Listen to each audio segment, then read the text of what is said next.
Yeah, what's the deal? It's your boy Snap Dog Prime Job, Mr. On Jesus, sound as himself. We sliding, gliding, we ain't hiding. Hey man, tune in right now, man, to the Bootleg Cash Show right now, and you about to see the dog turn the fuck up. Yeah.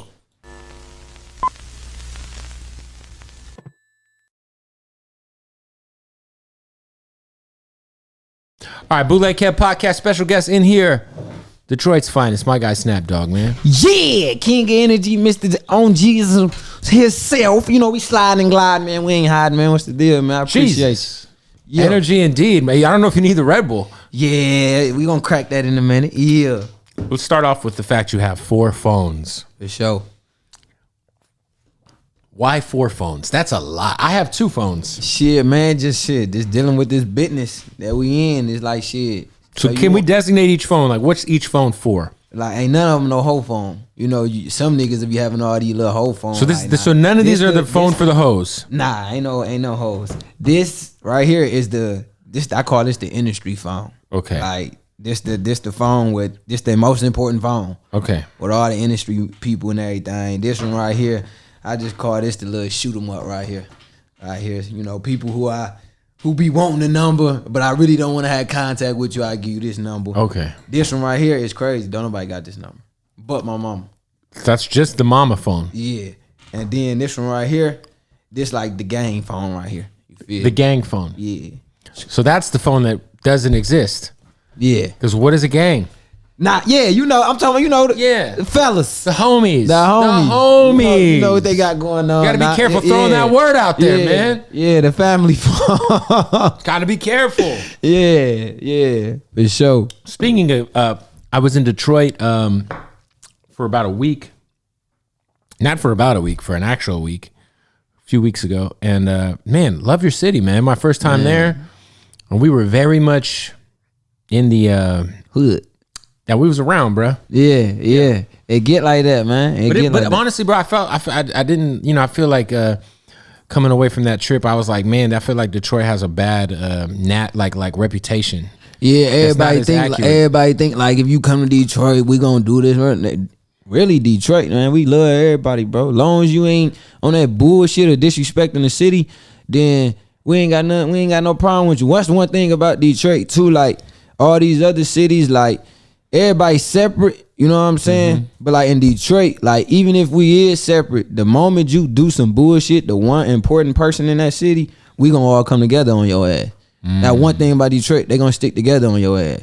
Like, well, I just saw rest in peace to Hutch, right? That's the jeweler in Hutch did every piece I ever got in my life. Yeah, this ain't even all of them. He someone shot him, right? It was just kind of random what happened. Yeah, I don't know the story behind that shit, but it's fucked up because it's like everybody go to Hutch, no matter people who don't know. Hutch was a big jeweler like kind of like the jeweler, right? In the Detroit. #1 jeweler in Detroit. Ain't nobody fucking with Hutch. Like he's the #1 jeweler. Like I used to be in high school, like man, when I'm doing what the fuck I'm doing, like nigga, when I get some money, nigga, that's who I'm going to, nigga, Hutch. Like you gonna get your bus from Hutch, you gonna get your chain from Hutch, and he a lovely dude, man. He show love and respect, man. He love the city, love the city. So the city just took a big loss with that shit. I noticed everyone was posting him. Yeah, man, shit fucked up about that one. Yeah, it's so like. Because we always hear about like this big divide between the east side and the west side of Detroit. Yeah. How much of that is real and how much of it is like a little... Actually back in the day, it was bigger. You know what I'm saying? You really couldn't get the east side and west side niggas to fuck with each other. Like by any means. Now, we all fucking with each other. Like me, the east side, I'm a west side nigga. East side showed me so much motherfucking love. You would think I was like from the east. Like my nigga Lou, Vez, Peasy, Danny, shit, man. The list go on with them east side boys, man. And Bayface Ray, like they all taking over right now too. So it's like they putting on for the city too. So now it's like we all understanding the assignment and we coming together and niggas understanding like it's not no real beef. Now if you got real beef behind that shit, then people leave that alone. But it's like if it's some he say she say or nigga fuck your bitch, nigga, man, we looking over that, man. Come on, man, fuck that bitch. We about to make this hit song and we gonna stun on that hoe. Because it does feel like right now the east side has a lot of the bigger artists nationally. Definitely. But I feel like early on, like if we think about Doughboys, Dope Cash Boys, Out, and those yep. guys. Those are all West Side guys. Yep, So I yep. feel like it kind of and I was talking to I forget who was telling me that the West Side is more like the player shit. I give it to you a breakdown. West Side niggas, you'll have some of the West Side. West Side is more flashy, meaning as in, and it's different now because everybody getting money. Everybody's getting money now. East and West, but back then it'd be like a West Side nigga go spend all that money on this outfit to look good for the hoes and go out that day, but it's broke as fuck. Right. That East Side nigga gonna have that jogging suit on, looking dirty as hell with that bankroll, nigga, a hustler. You know what I'm saying? East Side got a lot of hustler niggas. Both sides got the hustle in it, but now it's like we are just getting to the pape now. What I did eat, well, listen, we went to a bunch of different restaurants out there, but this Coney Island thing. Yeah. We went to like 3 or 4 of them, and I was like, man, this is some real. Cause they're like, you gotta go to a Coney Island. You gotta get a Coney dog or some chili cheese, fried chicken pita. What was the name of that place we went to? We went to a few, but there was one that first day with the drive-through. It was on 8 Mile. It was right by that liquor store. Anyway, we so I got the Detroit Coney, the hot dog, the Detroit style Coney or whatever. But just in general, like the Coney Island thing is very much like they got breakfast, they got everything, omelets, and the hot hoes. wings. They got literally whatever you want. And the hoes love it because imagine they open all day. So when you leaving from the club 2 a.m. on that weekend, man, that line filled the fuck up. Like bitches want chicken pitas, motherfucking snacks. Nigga, they got club sandwiches. They got anything you can fucking Literally think of, everything. Bro. Everything on the menu for sure. Yeah, and then like we went to I think Papa's. Is that Papa's? Right? That's on the east side. We went there with Sada Baby, and I had they had cake. We had cake there. We had a goddamn patty melt. And I was see if you should have brought you on the west side when you should took you to Fat Boys or Crab House. That shit land like that. You know where we did go? Babytron took us to a place that's like a Uncle Joe's, something Joe's. It's like Raising Cane's, but the Detroit style of Raising Cane's. That shit was so. It was on the west side. It was in. Now it was kind of like in the burbs.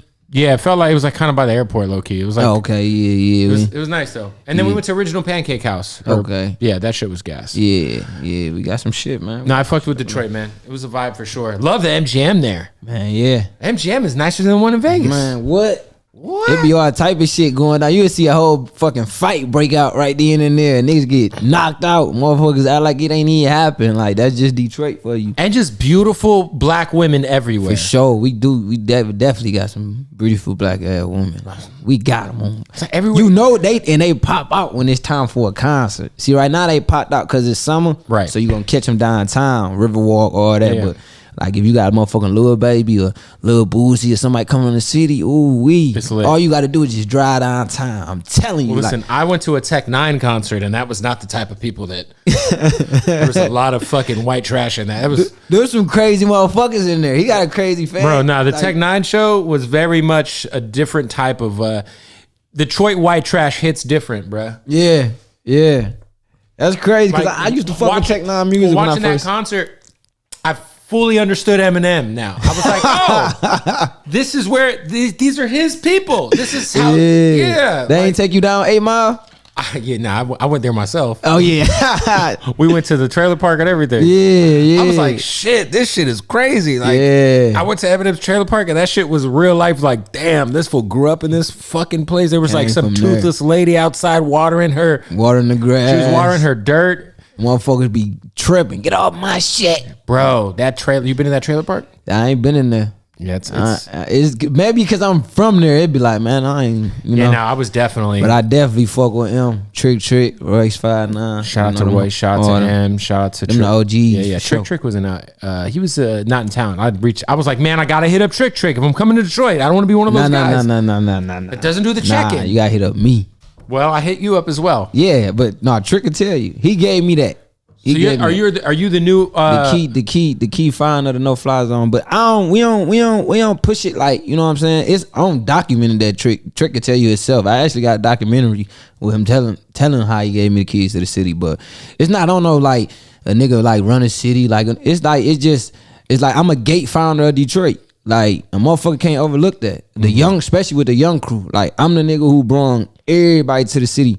Like they very first time, I'm bringing them to the city, making sure they straight, they get home, they get to their show and have fun. That's all it is to it, man. But now it's like, you know what I'm saying, we got the East and West that's doing their thing. So, you know, everybody can bring anybody in now. You know what I'm saying? Yeah, is because the origination of the no-fly zone, I think it started to get kind of more national attention when the Rick Ross thing happened at the radio show. Yeah, and that's the thing. Like people was taking, you know, Trick message wrong. Like it wasn't on no hating shit. Like he was just saying like, nigga, if my city can book y'all, cause y'all always come to the D. We always give y'all fee that y'all want.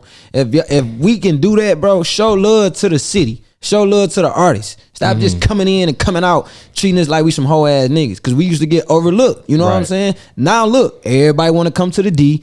Everybody want to wear buffs. Everybody want to be a part of the culture of the Detroit. Everybody want an artist from Detroit on their songs now.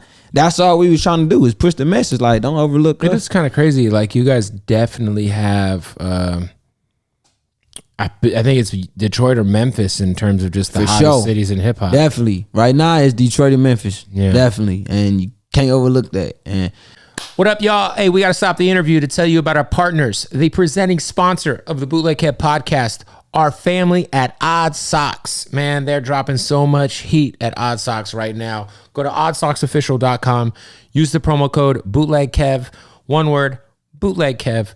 You will save 20% off at checkout. Listen, they got the socks. You know what I mean? Shout out to the Ninja Turtles. I totally just dropped my mic flag. And then they got the Odd Socks Basics, which are just kind of like these boys. My favorites. I love the Odd Socks Basics. And let's not forget, ladies and gentlemen, Odd Socks now has the underwear. That's right. Tapatio draws on that ass. Remember, oddsocksofficial.com. Use that promo code BootlegKev. Save 20% off at checkout. Let's get back to the podcast. We got motherfucking Bayface Ray going crazy. You know what I'm saying? Memphis, you got I the think fuck Baby nigga Money just got locked up, but Free Baby Money. Or is he? I did see that, but I ain't think it was accurate off the internet. I know that he had to jump off a tour. He was on the Babyface Ray tour, but he's on a QC. Yeah. I mean Peasy. Yeah, I watched that nigga grow up. I fuck with his brother when he was in high school. Sada Baby. Yeah. Vezo's going crazy. Yeah, Vez going crazy. That motherfucker got the chips. I ain't gonna lie. I ain't even figured that out until I seen the post with you and him with the chips. When you do that shit and they go to the movie, man, that's some smart marketing shit, bro. Yeah, we was hanging out when he was shooting the final scenes of his movie, acting and shit. Yeah. I was like, shit, man. I remember, man, it's crazy because like, I remember when he was on Motown and they just did like, they wasn't doing him right. He had to get away from that shit. As soon as he got released, he started turning back up. Vision. You know what I'm saying? They ain't see his vision. And now look at him. He independent. He taking over, doing his motherfucking thing. Running it up, man. Fact. What is it about Detroit you think that like is finally y'all's time right now? Because it feels like finally, because you guys have always been active and always been doing your thing, and there's always been a scene there. But in terms of just commercial. Timing. Yeah. That's all it is. And I look at it like this. It's perfect timing right now. Like if we would have got it back then, it probably would have got watered down. Like, you know what I'm saying? It's better now. You know what I'm saying? Like you got the Flint rappers, you got shout out to Flint, shout out to RMC Mike, shout out to Rio. Yeah, you know what I'm saying? You got all them. So it's like all this shit going crazy right now. So it was just timing, bro. It was time because we been had it. Like if you really look at everybody who popping now, it was a time when they first came out, they was popping. Like right now, like me, I'm working my shit back up. Like when I first came out, my wave was so big, I ain't know what the fuck to do with it. Cause rapping was my dream. And then I'm like one of the founders of the drill scenes from Detroit. You got Dex and Yeah Jordan. And then it go me, D Potts. You know what I'm saying? We the motherfuckers of the drill scene. Like now I'm doing all that type of music, but that's what we was fucking with. What happened to your IG? Man, heartbroken. That's an RP date. That's August 24th. I never forget that shit. Because you were DMing me and I didn't even know. Yeah, I didn't even see it because it just. And I hate that shit because it's like I be DMing all the people, man. And it's like, I can't get mad at them when they overlook it. Like Meat just followed me. And he unfollowed me. I'm like, man, what the fuck is you on? He like, snap, I thought this shit was fake, nigga. This your page? I'm like, yeah, because I just vanished. I don't know. I guess when Instagram had that disabled, when they was taking everybody's shit, And they end up taking mine, but I literally didn't do nothing. Like it was just crazy. You weren't bro. getting violated or nothing? Man, I wasn't doing shit. Like my violations came from when Instagram first, when the guns and all that. I ain't post guns in years. I don't do that shit no more.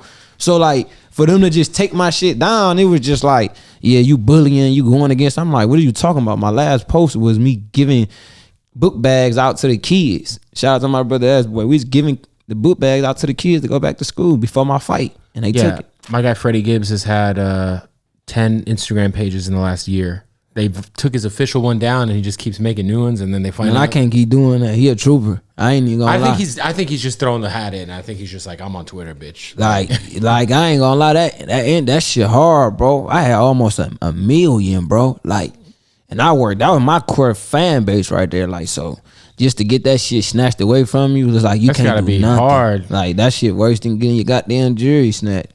You know what I'm saying? Take the jewelry. Yeah, you can go fuck a nigga up or prevent a nigga from doing that. You can't do nothing. Like it's just you can't. Yeah, can you get like will they like re-verify you or because they? I'm trying to get re-verified right now because it's like at this point I ain't even tripping about the page no more. Cause when the page got took, it was during my fight, so I was stressing.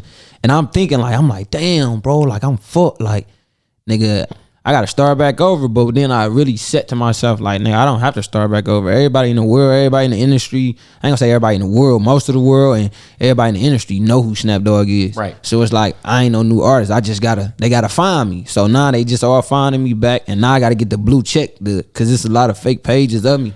So that blue check gonna let them know that it's me. So I feel like you had I think I reached out to you in like 2018 or 2019, probably 2018, when I first saw you start to kind of like pop up on my shit. And it felt like you kind of like, there was like a period in which you kind of stopped dropping music for a little bit. 2 years. Yeah. So what happened?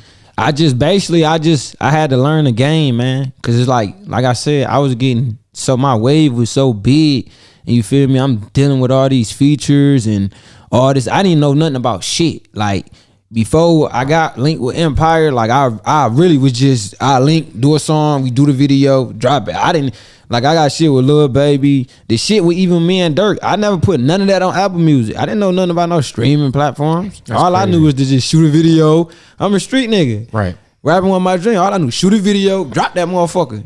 And that motherfucker go up. You feel me? But then when I got to learning shit, I'm like, oh yeah, let me sit back and learn it. Then at the same time, I was in a boxing ring too. You know what I'm saying? So it's like I had to get focused real quick. But I never stopped working though. Like I stayed in the studio every day. How serious? Okay, for people who don't know, because you've, from a surface level fan's perspective, I know you've not threatened, but you've called out any rapper to fight. Any rapper. I don't give a fuck who you is. Any rapper that you ever see threw some gloves on and hit the mist. I ain't even gonna say rapper. Any celebrity that you see threw some gloves on, hit the mist. I said, come on, let's set the fight up. You can't say don't nobody know Snap Dogg. You can't say it ain't gonna sell out. Like it's gonna sell out. So how I guess like how serious did your boxing career actually get to? Like the highest point that it actually? I'm actually the first rapper to ever in history go pro. I'm actually a pro fighter, which is my hands license. But the thing is I did that first pro fight, knocked his ass out in the 4th round. It was a good fight. Wasn't no easy fight. People see the video and they be like, oh snap, you was fighting somebody who was, ooh. If you was at that fight, you knew. Like that wasn't no easy fight. Like I had, nigga, the room was so sold out. Like Sada Baby was there too. The room was so fucking filled. Like people was scared. People was like, Snap, you had me nervous for a minute, bro. You was letting him hit you. I'm like, bro, it's boxing, my nigga. Yeah, like it's chess. Y'all can't look at me like Floyd, nigga. Yeah, you feel chess, not checkers, man. It's boxing, but we got the knockout or whatever. But that shit definitely is serious because you gotta tune in and tune everything out, bro. Like especially I didn't go fight somebody off the street or a weak motherfucker I know I can beat. I went to go fight an undefeated motherfucker. Since you're pro, if you fight someone like a street fight, nope. I can whoop your ass. So it won't, like they won't look at you like you're fighting somebody with deadly weapons. Hell no, you putting your hands on me. Okay, I don't know. I get to defend myself for sure. You should get in and spar with D Smoke. Yeah, whatever they want to do, bro. If his shit gonna make money, that's that. How big is he, bro? He's shorter. He's like he's probably wider than you. Like he's more probably. How much he weigh? Like I'm 123. He weighs more than you. He probably weighs like 150, 160. Hell no, they not. My coaches wouldn't even let me do that. But I mean, just to spar. Oh, spar for just to sure. have fun because he's a good guy. You're a good guy. We definitely can. He just bought him and G Perico just bought the Broadway boxing gym in L.A. No, we just sparring. We do that all day. Yeah, I spar with everybody that I was training with for my fight. He wanted to fight. He was talking about, man, I want to fight DDG. He's like DDG because D Smoke's like you. He's like he's been boxing for like 12 years or some shit. Like, yeah, he's serious. Yeah, like he's like been around the world in boxing. Yeah, so I ain't gonna lie. Like if Smoke should go after Jake Paul, DDG it ain't. Oh no. He wants to, but I think Jake Paul's trying to fight fucking. Yeah. Floyd Mayweather. He won't Floyd. You know that's a good payday. It's a good payday, and then you can't blame him though, because he came in 1 year and made what, 44 million, bro. He made more than what the fuck real boxers and make. The thing about Jake Paul is he made people pay attention to the sport again. For sure. He gave boxing a bigger light besides Devin Haney, Gervonta Davis. Yeah, well, even those guys, like generic, like people on the street. They don't know about Gervonta Davis. Mm-hmm. You know what I'm saying? Like, they're not. Yeah. They're like, you gotta be a kind of a boxing fan to really like buy that pay-per-view, as opposed to like Jake Paul. Yeah. You're like, yo, shit, this guy's. And I went to one of that nigga fights. Jake Paul? I actually brought my brother out, Montana. He had a knockout on that card too. His life changed after that fight. When I say, bro, I brung him out on television. I'm bringing him out to the ring. I'm performing my song. And then when I just walked out, bro, and seen all them fucking people, bro, I'm like, man, this white boy is smart as fuck. Yeah, man. Like, they was going crazy over this nigga. At least he's taking it serious. No, he do take. That's one thing. I've been in his crib. You know what I'm saying? Shout out to Jay, his barber. Like, man, he got me and Jake close. And I've been in his crib. You know what I'm saying? And that boy take that shit serious. He training 3 times a day. That's what I'm saying. It'd be different if like he was just like playing around with it. Or like boot gang. Or like I'll knock his ass out. He keep running from me, bro. Boot gang? Is he still what's around? His name? John Gabbana, that's his name. He a father of God. I sent his ass right up there with a knockout. For sure. He keep running from me, man. Like, have you challenged him? Man, I call all these niggas out, bro. Would you fight Blueface? Yes, I will fight Blueface.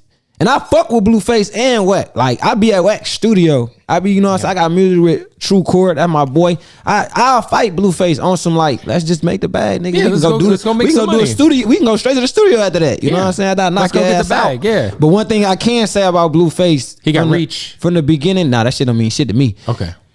From the beginning, when I seen him fight to now that he's training, he got way fucking better. He got way better. He learned it. I see that he learned how to work his jab because he got reach. He know how to keep a motherfucker distance. Me, I'm gonna get under that. He got to keep his distance from all them wild bitches he be surrounding himself with. Dog he be going through some shit, bro. I be like, no, I can't focus. Shit with the mom with the toothless girl, the mom and the sister. And then she getting her face tatted on. Like, I don't want no shit like that, bro. Bro, I don't want that. Bro. She stole his car, drive across the country, and you took her back. And then, from what I think she cut herself and then wrote her name on his wall with her blood or some wild shit. Yo, shorty out her shit, yo. Yeah, like I don't want that. That's somebody that never leave you alone. Mind you, like a level of crazy like that, the draw's got to be insane. Insane, man. But I don't want that. What? Hell no, a bro. Tat? I'm running from that shit, bro. Any motherfucker try to do some shit like that, I gotta run. I don't like that toxic shit, bro. I don't fuck with that. Speaking of toxic, I mean, you have a lot of children. Yeah. How many? How many kids and how many baby mamas? 6. Damn. Yeah, so I don't got baby mama drama. You don't have any? Yeah, nah, cause I ain't fucking them. Bootleg having that problem because he's still fucking his baby mama. Well, that's what Southside. I just had Southside last week, and he's got 4 baby mamas. One of them's Young Miami from City Girls, and he was like, I said, "What's the key to co-parenting?" He said, "Don't fuck your baby mama. Don't fuck them, bro. Cause when you fuck them, you reactivating that goddamn feelings. The feeling, and it's like, nigga, your baby mama's gone. They already know they know you. They know exactly who you is, so they know what type of buttons they can push, and they'll take that shit. Are any of your baby mamas friends with each other? All of them is. So it's kind of they all get along because at the end of the day, I ain't fucking y'all, and at the end of the day, it's like something happened to me, y'all gonna make sure my kids and they locked in. you know, when you have those kids, you want to make sure all of them are close with each other. All my kids close. Like it'd be funny because I like sometimes like back then I used to have to go like I got like 5 cars, so back then I used to have to take both of my cars to go pick all my kids up. Like I have my boy drive one, I'm drive one. Jesus. Now we got. We don't trucks. got enough seats. Now we got trucks. So now I got to get the fucking third row. Yeah, super yeah. Denali. Gotta get that third row. Gotta get it to the point they even said. I remember one time my daughter like she want to go to Disney World. I'm like, all right, we gonna go. She's talking about how you gonna fit us all in your car. Yeah, but nah, though, it's a blessing. You gotta get a Sprinter just for the kids. Yeah, it's a blessing, man. I ain't gonna lie, bro. My kids is what keep me going and keep me motivated. Cause if it weren't for them, I probably would have said fuck life. I'd definitely be in jail or probably in some other situation. Yeah, definitely. Give me some like cause you're obviously out here in LA now, but what is the politics like when, because obviously there's Crips, there's Bloods in Detroit. Are the politics because out here they're pretty intense, that get complicated. It ain't like the Detroit that's because this shit originated from there. Right. So most of the motherfuckers that do gang bang out there, it's cordial shit. And then you got a lot of these motherfuckers who they saying that they this and that, and they really like false doing that shit. But when you come to LA, you gonna have that right motherfucker who gonna check that and make sure you is. And if you ain't, shit, you gonna have a problem with that shit. See, me, Detroit more so about hoods, the blocks. So like I'm from West Side, I'm from Plymouth, which is P-Rock. You know what I'm saying? So that's my hood. Like it's not no gang thing or nothing like that. Just your block. People used to think I was a Hoover or whatever because I wore orange and we had an orange flag, like my watch. But we wear orange for my twin brother who passed away, which is named Bronco. He like drinking orange pop, so we wear orange to represent him. And shit, his real name Bronco, so the Bronco logo, that's what we got. And it's like shit, like even out here, like people in LA, like they respect it because they know like this behind a person. This ain't no gang shit. He ain't doing none of that. He representing his twin brother, and who wouldn't do that? Of course. I went to a store on the west side, a liquor store. They had pizza. There was a pizza in there. Chicken. It was a giant liquor store. Yeah, the chicken. But the best part about this store, I've never seen this before. They had the bootleg weed bags. Hold on, your shit? No. Oh, you talking about just the bootleg? No, like the boot, like you could buy, each bag was $1. Like, that you could get you a cookies bag, you get a Gary Payton bag, Runts. At the liquor store, they just got in the back corner, there was just like Detroit, home with the hustlers, man. So you could buy any weed bag and put whatever funky ass weed you got in it. And act like it's that. And act like it's that. But them niggas know, I don't smoke weed. I don't do that. You know what I'm saying? I don't do shit. I don't smoke. I don't drink. I don't pop no pills. I don't do nothing. Well, shout out to you. Like, nothing at all. You don't smoke? I don't do shit. Did you ever smoke? I only smoked the blunt with Snoop. That shit put me down. Definitely. Like, I'm like, hell no, I can't. I'm king of energy. I can't motherfucking be... I'm trying to, I can't do that off no damn blunt, bro. I be like this, like, man, like, you feel me? Like, I like to be turned, bro. Like, shit, like to be turned like my nigga Bobby Smurder. Yeah, he's a lot. Yeah, Bobby ain't got shit on me.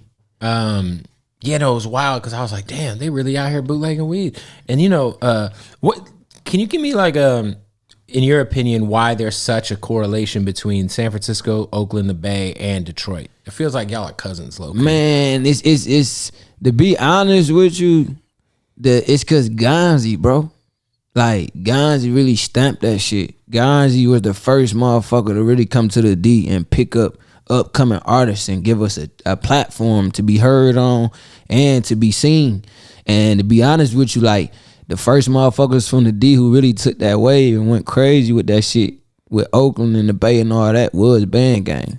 Lonnie, Mazzo, all them niggas, like, they really opened up them doors too. Like, they went to that motherfucker and was going crazy, like, selling out shows. Yeah. And it made Gonzi tune in a little bit more to the city. And then you got Peasy, you got all them, and then you got me, you know what I'm saying? And it just got the growing. Cause Gonzi really be out with the people. He coming to the hood. You know what I'm saying? He coming out there seeing how the culture is. And it's like, we don't got nobody who important like that doing that. These labels, they just see you from the internet and DM you and want to fly you out. No, because now it's funny because it feels like now everybody's trying to sign someone from Detroit. For sure.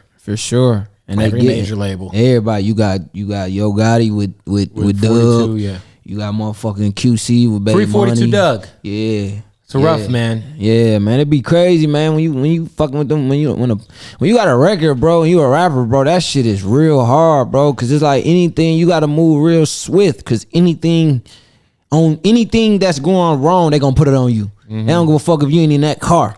You know what I'm saying? They're gonna put it on you just because you the rapper. They want to get that money. You know what I'm saying? Drain Well, now your they're starting to, pockets. you know, it seems like now, I mean, they've always kind of used lyrics against people, but it seems like they're really, really like making it a concerted effort to. Because at the end of the day, it's like, why the fuck y'all gonna use that shit with rappers, but y'all ain't doing that with R&B singers Or motherfuckers who act in movies. y'all ain't doing If that someone with plays none of a them. murderer on TV, that don't mean they're a fucking murderer. Like damn, like we It's just art. We just talking, playing around, like you know what I'm art. saying. We just basically talking about what we see in movies. At the end of the day, it's art. This My is point. art, bro. We paint that picture and y'all using this shit, putting people, especially when these motherfuckers is getting out of this and they being successful. They Giving back to their community. You feel me? They definitely want to come when you successful. And you know what I'm saying? Free the whole YSL, man. Like, that's my family, bro. Thug, Duke, Gunna, bro. All them, bro. Thug paid for my eyes, bro. He paid for your eyes? Yeah, I got the laser shit on my eyes. Like I couldn't even see. For real. Like, So- I had a fucked up vision. He paid for your LASIK surgery? Young Hell Thug yeah. did? Hell yeah. What- I was the whole time I've been out here until Thug until he went to jail. I was with Thug every day, dude. I was with them every day, bro. That was like real family. Recently? We was watching the game. This was last summer he paid for. We was watching the game and I couldn't see the game. Like the TV was like this close. And I'm like, hey Thug, what's the scope? He like, nigga, you can't see. I'm like, hell no. He told his manager, like, go get his glasses, like reading glasses from the car. I put them on. I see how I'm seeing now. He like, oh yeah, your eyes fucked up like mine. I'm gonna set you this appointment tomorrow. Just beat her. And then the doctors all that. I'm talking about these motherfuckers, top notch motherfuckers. They like, yeah, you ready to? I say, what you mean, ready to do what? They like, to get your shit done. I'm like, shit, y'all didn't even tell me how much it costs. Like, no, it's already covered. Jeffrey covered it.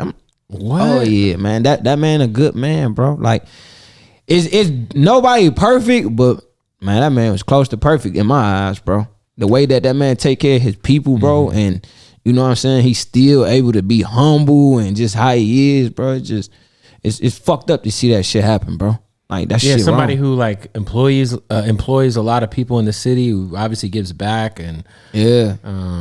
it's just it's crazy. Yo, what up, man? We gotta stop the interview real quick to tell you about our good folks at Blue Chew. That's right. Go to bluechew.com, fellas.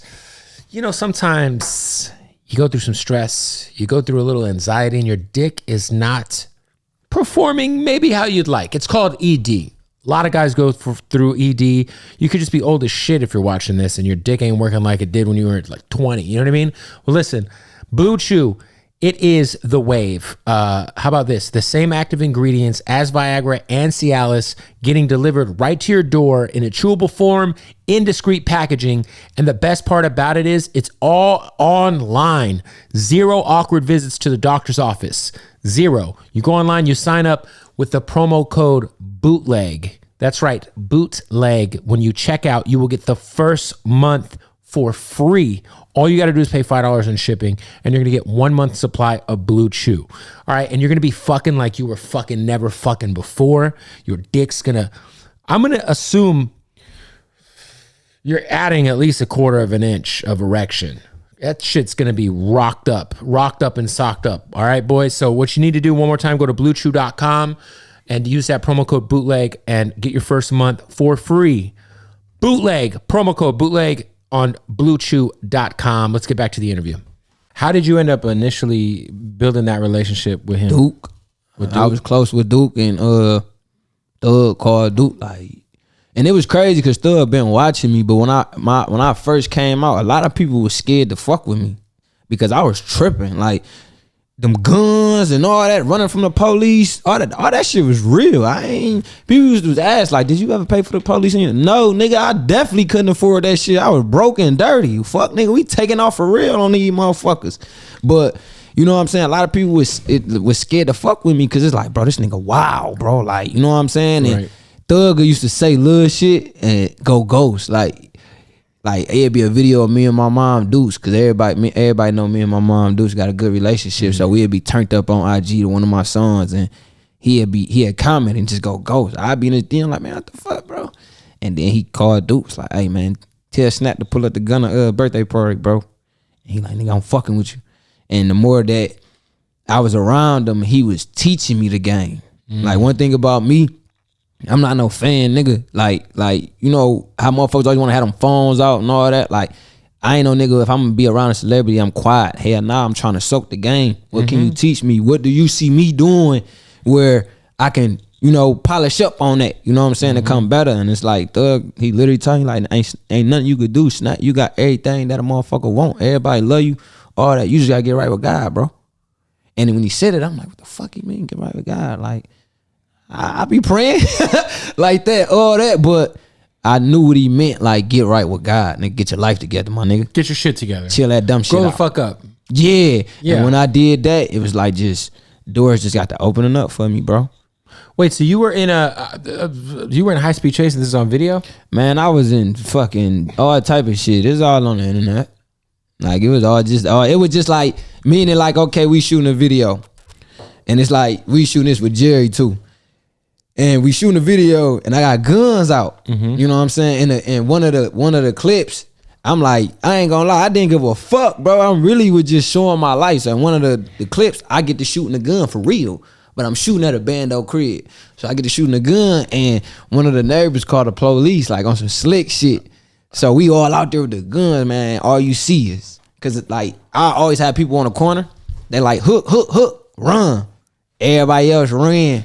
Like, and the police came and my cameraman caught it and that shit went up. So you shot cause in Detroit there's a lot of abandoned houses. Yeah. That's great. It's crazy. The only place I've been to that reminded me of Detroit, just the way it looks, and as far as just like how the houses are, how there's like empty lots. Yeah, definitely. It's Buffalo. It's similar to Buffalo. It's definitely a lot of bandos. Like you'll have some, like my hood, we call it the ghost town. At first, that motherfucker used to look pretty, but then when everything got to falling, and what do you think? Like, what was it that happened? That kind of, because I like obviously, like you said, I'm sure where you lived before it was. Yeah, the houses were active. Yeah. People were living there. There was, you know, what people just people losing their jobs. People can't afford shit. Like the community, just how the world is. Like look what we living in right now, bro. Like look what's going on right now, bro. Fucked up. You got the gas prices. Got the gas prices going on. You got fucking active war shit going on. It's wild. You got COVID. Like what the fuck? Like we ain't think we about to be. You got motherfuckers RP to the kids. You got people shooting up these innocent kids, man. Come on, bro. Like. The world just crazy right now, bro. It's something in the air, bro. Like, because you're from Michigan and Michigan's an open carry state, right? So it's very do you think that's a good thing? Hell no, none of us open carry. That's just a way of catching your ass up. Open carry ain't good because we Detroit niggas. You got Detroit motherfuckers too. You'll have a female in a line at a gas station. Paying for her shit, her gun on her hip, she showing it. You got a nigga who gonna come snatch that motherfucker off your hip. What you gonna do? Nothing. Can't do nothing. Yeah. He gone. You got motherfuckers who would take your gun, take your clip out your gun. You better have one up top. And you gotta realize with an open carry, you can't do all that. When you get in that car, you gotta put that motherfucker in the glove department, clip out, whatever the rules is. Man, by the time a motherfucker rob you or try to do something, you fuck. My boy was saying that when the cops run his plates, they see that he's got a gun, so they leave him alone. I don't know how accurate that is because I don't be in them. I don't be in them police cars, so I don't know how accurate that shit is. But they be knowing because it been times we'd be on the block and my homies they got CPL. Like I make sure they got them bitches, so we good. They pull right up, boop boop. They jump right out, and they already know you got the gun on you. You know what I'm saying? But it's. Shit, you gotta protect ourselves, bro. So what's next for you, man? Man, right now I got Taking No Chances out. I just dropped that. That's like, I ain't gonna lie, like that's my top tier work. That's my best work. You know what I'm saying? I got Zamba producing, MK. We got Show Out. Man, we got Hollywood that's doing the beat. Man, and it's just that tape right there. It's really opening a lot of doors up for me right now because everybody was so skeptical about all he do is yell. Like all he do is yell all day and rap about drill music, but that right there, I actually showed my versatility. Like, nigga, I can get on. Yeah, whatever. I mean, I told you I heard some of your unreleased stuff when you were working with the Ethica guys, and it was way different than the shit that you're probably known. Yeah, and like some people, like people be asking me, like, what type of type of music do you like more? Like, I like doing like one thing about Snap Dogg. When you hear Snap Dogg, you either gonna hear about murder or you gonna hear about pain. You know what I'm saying? What's going on in a life, or what I'm seeing, or what I'm hearing about.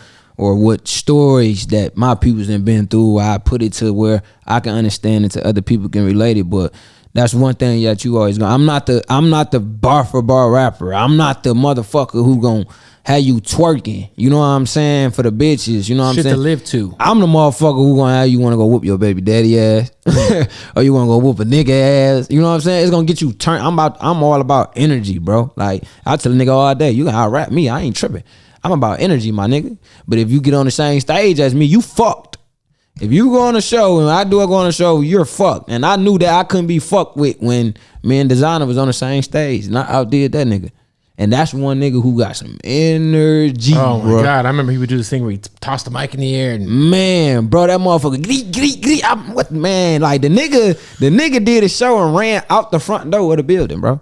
Like, it was a sold out event. He ran through the crowd and ran out the door. I'm like, bro, what the fuck is he on? Like, oh, nigga, I had to top that, nigga. I jumped all off the shit, all type of, boy, you had me fucked up, nigga. You ain't about to outperform me.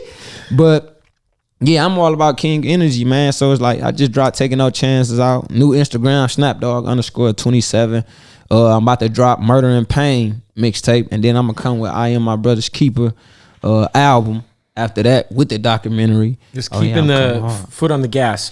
Yeah. How inspirational is it to see someone like I Swear, who kind of like went to a major label, and it like he got out. Obviously, I remember before he got locked up, you know, a lot of dope boys from Detroit are in AZ. So when I'd be DJing the clubs, I'd play like a song like Money Phone, shit like that. Yeah. But then he got locked up, came out. The Motown thing was probably detrimental to his career, even though it should have been. They didn't know what they were doing. But like since he got off that label, he's really kind of put his head down and just been on his shit. Like it's real dope to see. I think it's definitely, you know what I'm saying, a good thing to see that man do what he do.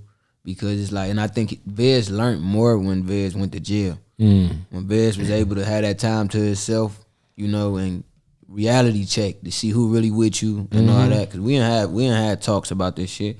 And it's like, you know what I'm saying, once he did that and he came out, it was like he was better than ever. Even with the label trying to do that, and then he going his own way, he went bigger because he had a vision. You know what I'm saying? And it was just tunnel vision. Like, you gotta realize, man, Vez, like I've been in the game, 7-8 years. And I be like, bruh, I ain't where I wanna be. You know what I'm saying? And I look at motherfuckers like Vez been in the game when I was in high school, and you know, and he just now getting his real push. You know what I'm saying? And it's like, bro, don't ever quit, don't ever give up, bro, because the day that you quit, you might have your breakthrough. You know what I'm saying? So you gotta keep that shit pushing. And he really like a motivation for real. Like my first mixtape, you know what I'm saying?